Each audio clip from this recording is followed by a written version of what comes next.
pa ni Bossing Vic Soto at hindi nga ito nanahimik at hindi palalagpasin ang ginawa ni Direk Daryl Yap laban sa kanya sa bago nitong pelikula. Welcome back po muli sa aking channel. Kung first time po inyong manood, don't forget to click like and subscribe.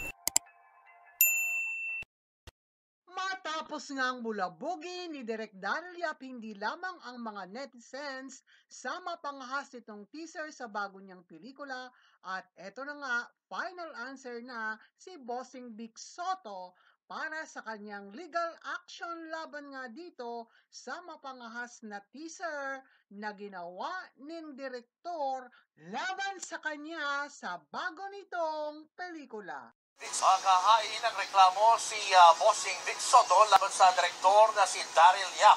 Kaugnayan ang pelikula tungkol sa pumanaw na aktres si Pepsi Paloma. Umani ng kabi-kabilang batikos ang teaser ng nasabing pelikula matapos mabanggit dito ang pangalan ni Bossing Vic. Nauna na rin yan dinepensahan ng nasabing direktor sa kanyang Facebook page.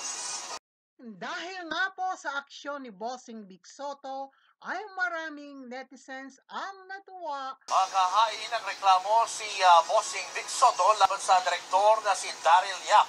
Kaugnayan ang pelikula tungkol sa pumanaw na aktres si Pepsi Paloma.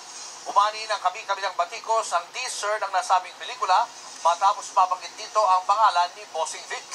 Nauna na rin yan dinepensahan ng nasabing direktor sa kanyang Facebook page. Siguradong maraming mag-aabang at tututok sa magiging resulta nito.